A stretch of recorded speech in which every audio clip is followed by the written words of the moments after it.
Welcome back to Watches, Whiskeys, and Wines, the channel where we explore watches, whiskeys, and wines. It's the namesake. Today, we're going to do something fun. We're going to do the Dalmore King Alexander III. This is part of a series, taking it all the way from 12-year up to the King Alexander. I've tasted quite a bit of the Dalmore, and I've got to say, I'm pretty darn impressed. I think we're going to be even more impressed with this. So I'm looking forward to doing this today, and I can't wait for you to join me on this journey. And I think I might be adding this to my collection. I don't know yet. I need to taste it and let you know. But the first thing we're going to do is we're going to touch on a little bit more of the history of the Dalmore. We're going to talk about its location a little bit more, where it's produced, and what's important, and the significance of the River Alness and how that impacts the Dalmore. Then we're going to look at this presentation. We're going to look at this box. We're going to look at the bottle itself. Take a look at the appearance of the liquid inside of the bottle. And then we're going to talk about the aroma. We're going to, obviously look at the palate. See what we think of how it feels on our palate and what we think of the taste. Then we're going to have some pairings. I got actually quite a few pairings. And I only did that because this is a special bottle, very similar to the Glenmorangie Signet and also the Glenfiddich Grand Cru. So I think it's important that we give it a lot of good pairings, because it's important to really respect something that's got this much work into it, and also at this tier of production value. So I want you to sit back and relax, pour yourself something nice to drink, and let's do it. Let's talk a little bit about the history and the location of Dalmore. The history of Dalmore is pretty darn cool. I mean, it goes back to the 13th century. It's not necessarily the Dalmore that goes back then. It's more the Mackenzie family, and it has to do with somebody within the clan of Mackenzie who saved King Alexander III, and then he bestowed upon them this 12-point stag to say, look, I'm glad that you saved me from a stag that was going to kill me, and I want you now to have this as part of your family crest. And it's existed since then with the Mackenzie clan. And then once they acquired the Dalmore, they were able to continue to use the same 12-point stag as their emblem. And as you see here, you've got 1, 2, 3, 4, 5, 6, 7, 8, 9, 10, 11, 12 points. That's a 12-point stag. Really cool. And it's stayed part of their history since the 13th century. That translates all the way to now. And I would say probably the 1830s, 1840s is when the Dalmore came into existence, and it's been in operation since then, which is super cool. I think the only thing that happened was a naval explosion during some period, maybe during the early 19th century, that stopped them from producing whiskey. But since then, they've been in operation since, and this is what we know as the Dalmore. Their location is pretty cool as well. They're in the Northern Highlands of Scotland. And that gives them that cool climate, cool summers, cool winters, pretty normal humidity. I would say it's probably mid-level humidity. And that just gives them the Dalmore flavor, which is, I would say, smooth and layered and complex, but not overly complex. And I don't want to say neutral, but at the end of the day, Dalmore is smooth enough for you to be happy. I recently did the 12-year. 12-year is great for what it is. At that tier, it's amazing. It's great also as a mixer, something that can be mixed with the mixer. It's great for cocktails. You don't have to do that. You can drink it straight. Straight is amazing. The 14-year is also great. It's got a little bit more of a maple syrup flavor. Some people might not like that because it's sweeter, but I thought it was great. And of course, you're going to learn about the 15-year and the Cigar Malt as well, as we discuss further and further. And I'm going to give you a comparison video that's going to show all of that. Then we're also going to talk about the 18-year and the 25-year. So there's going to be a lot of things that we're going to cover as we go through this series. But this King Alexander III is the pinnacle. And I would say this is probably in the same category as Glenmorangie Signet, or maybe even Glenfiddich Grand Cru. So I would compare that in the same category as this, and also they're very similar price points. So that's what we're going to try to go through today. The history of Dalmore is something that I respect. A company that's been around for 180 years, very hard to compete with. Glenfiddich is in the same category. Glenmorangie is, also in the same category. They've got a lot of years, and they've put a lot of effort into creating something that is beautiful for us to enjoy even now. So I'm looking forward to putting this on my palate. I'm looking forward to look at the aroma, and also taking a look at the presentation of the bottle and the box, and really seeing what this looks like when I pour it. So now I'm going to take a look at this presentation. When it comes to the bottle, I'm going to take a look at this box, and I'm going to tell you what I think. honestly, this price point, this box really does do it an honor. It's a heavy duty box. I really like the construction of it. It feels like something that you could travel with, and when you hand it to somebody, they're gonna be like, hey, this is great. This is a great Christmas gift, or it's a great congratulations gift, or something for when you get a promotion. It's really nice. The metal of the stag head is great. Heavy duty. Feels nice. The text is good. I mean, I think it could be a little bit more shiny, but I think it works. And of course, it's got text on the back. And it says, a royal heritage bestowed in 1263 by the King of Scotland. The royal 12-point stag proudly adorns each bottle of the Dalmore, something else I talked about in other videos. The art of Dalmore. For over 150 years, the Dalmore has set the standard in multi-cask maturation, which is something I need to touch on here. This is multi-cask. This particular Dalmore is 6 different casks of Portuguese oak, American ex-bourbon, Madeira, maturation, sherry oak, oloroso. It's incredible. 6 different types of maturation in the process. I've heard that the youngest age in this is 14 year, but I've heard also that the oldest age is 50 year. So I don't know what the average is here. I would just say it's going to be a good mix. But the youngest is going to be 14 and possibly up to 50. But I haven't had a confirmation. And maybe when I visit the Dalmore, I can find out more. But that's what I've heard. And so that's what I'm sharing with the people who are watching now. But it's a really cool multi-cask process. And I think that's something incredible because who doesn't want that? Who doesn't want a mixture of great types of whiskeys mixed together, blended for something that's amazing? And that's what we have here in this Dalmore King Alexander III. So I love the presentation. I'm going to open it up, see what we got on the inside. Great piece of artwork on the inside. Love it. Looks great. I think that's the depiction of what happened with the stag. That's that 12-point stag that was going to harm King Alexander III, the fury of the stag. Benjamin West, National Galleries of Scotland. So I guess that's who the artist is. Great.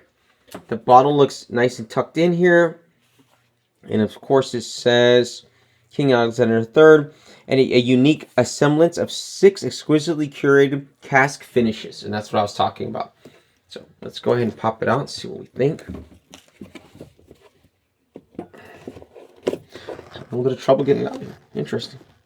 Oh, there we go. So it pops out like that. So now I'm going to go ahead and close it up. Get this box out of the way. All right, so it's a fairly standard bottle. Very much like the other Dalmores. I like the metal. They've got like this little metal badge here. This is nice. So this is raised, and it says the Dalmore King Alexander III. Highland single malt Scotch whiskey. Nice. You know, the back has just a normal tag on it. It's got a little QR code here on the back to learn more.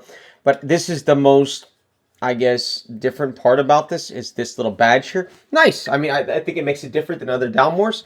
And we'll probably compare them side by side when we do that full feature of all the comparisons. But overall, it's still a very standard bottle of the Dalmore. It's got the black foil on it. So I'm going to go ahead and open it up, see what we think. Let me just go ahead and rip it open. There you go. Let's go ahead and rip it. Pull it off. It's still fairly standard. Same thing when it comes to the... Oh, that was a nice pop. But still just the black cork. I would like for it to be something nicer. It just depends on the price point. It depends on the tier. This is just kind of normal for what it is.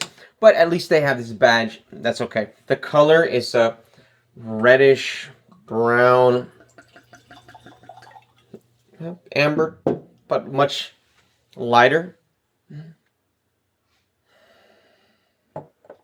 The smell,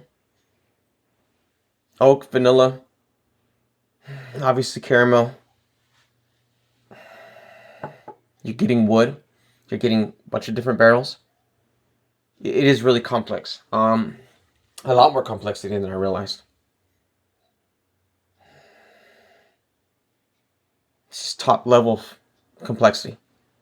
Love it. Okay, let's go ahead and put it on the palate. See what we think.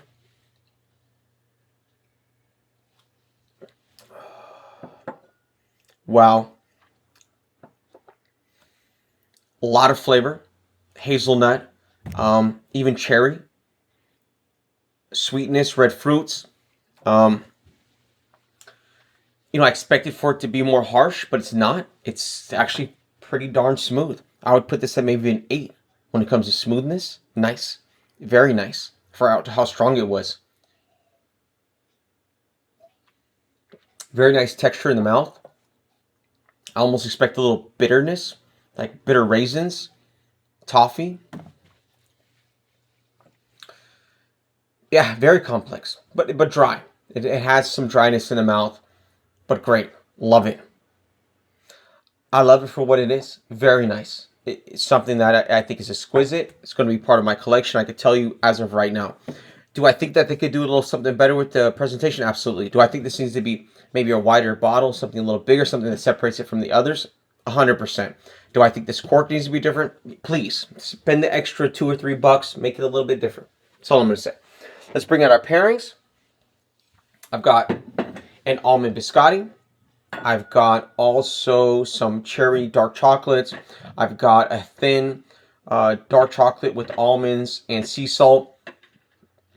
I've also got a Bolivian dark chocolate with cafe, with coffee nibs in it. I've got a mango with dark chocolate.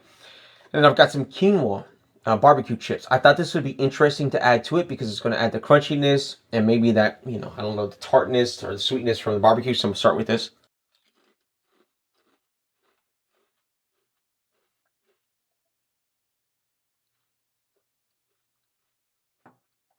I think it's okay. I don't think it's perfect for it. Maybe that will balance it out later on. Let's go with the almond and sea salt.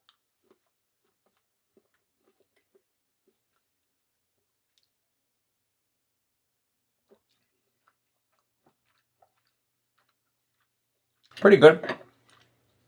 Let's do the cafe app. I have a inkling in my mind that this is going to be right.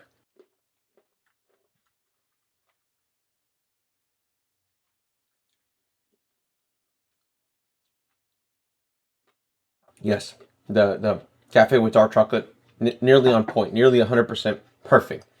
Let's do the cherry. This has a little bit of cherry in it.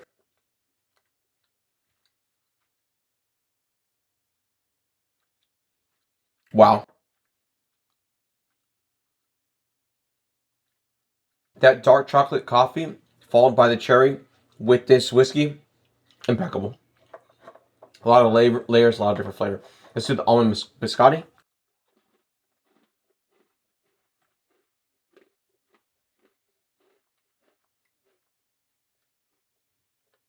I think that balances it back out.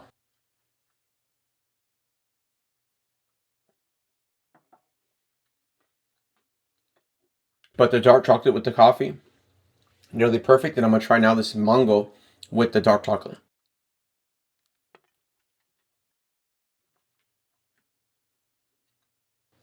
Between the mango with the dark chocolate and the dark chocolate with the coffee, nearly perfect. If you add the dark chocolate cherries, wow, a very good mix. The crunchiness, the saltiness, I don't know if it really mixes well with it. I think it's good as it is with dark chocolate, but nice mix when you put them together. I'm going to say that this is always going to be part of my collection. I'd put this at a smoothness probably around an 8, maybe 7.5, so I'm pretty impressed with it. I didn't expect that at first when I put it in my palate. It tastes like it's going to be more acidic. It tastes like it's going to burn more, but it didn't. It hit me a little bit and it stopped. That's nice. I like something that has that level of complexity and something that has those layers of attention and greatness. So it's something I think you should add to your collection. I don't think you will be disappointed by any means. I'm going to thank you very much for joining me today. I hope that you learned a little bit about the Dalmore. I can't wait to show you the comparison of all these side by side. Like I told you, from the 12-year all the way to the King Alexander III. So please join me for that. Like, subscribe, and share. Comment. Always tell me what you think. Ask me questions. Tell me about other products you want me to enjoy. Also share with the channel. So I look forward to seeing you here again. Take care.